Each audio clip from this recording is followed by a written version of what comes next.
सर्वांना माझा नमस्कार आहे। तर खूप दिवसापासून घरामध्ये काय गोड झालंच नव्हतं, तर मी बोलले आज घरामध्ये काहीतरी गोड बनवूया। तर मी बनवणार आहे आज तांदळाची खीर। तर इथं 1.5 लिटर दूध घेतलेलं आहे, हे बाउलमध्ये काढून घेतले मी। 125 ग्राम साखर घेतलेली आहे आणि हे फ्रूट्स घेतलेलं आहे।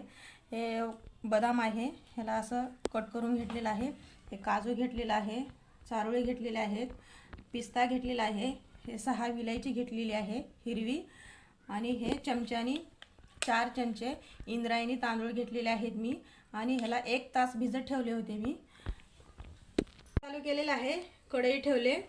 तर आता आपलं दूध करपुनी म्हणून मी थोडंसं 1-2 चमचे पाणी टाकते, आणि आता आपलं हे 1.5 लिटर दूध आहे हे घालायचं आहे।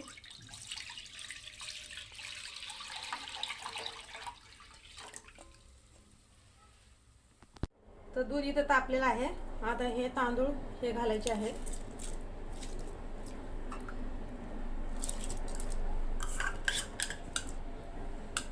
तर हे तांदूळ घालून झालेले आहेत।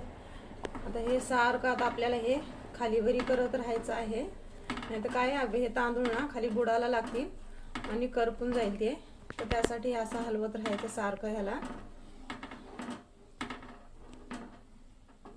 मंद आचेवरतीच बनवायचं आहे, नाहीतर हे घट्ट आपल्याला हे तांदूळ शिजवायला खूप टाइम लागणार आहे। गॅस फास्ट नका करू, सारखं असं चमच्याने चालवायचं ह्याला, नाहीतर हे तांदूळ बुडाला लागतील। हे बघा आता हे तांदूळ शिजलेत बघा, हे बघा।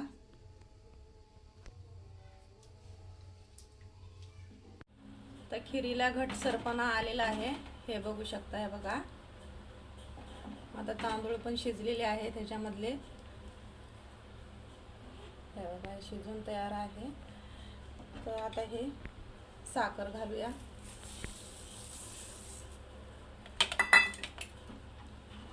त्याला ढवळून घ्यायचं आहे। ही विलायची पावडर ही घालायची आहे, आणि खिरीसाठी इंद्रायणी तांदूळच तुम्ही वापरा। सुगंध पण त्याचा एकदम भारी येतो, आणि घट्ट पण एकदम चिकट छान खीर होते याची। साखर घालून 5 मिनिटं झालेले आहेत, तर मी आता खाली उतरून घेते। तर आता इथं दुसरी कढई ठेवते मी, आणि गॅस फास्ट करायचा आहे।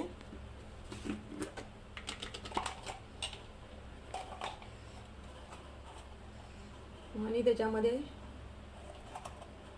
2 चमचे तूप घातलेलं आहे मी। खीर बनवून तयार आहे। तर हे बघू शकता किती भारी झालेली आहे आपली खीर। तर मी तुम्हाला खाऊन दाखवते, एकदम भारी झालेली आहे।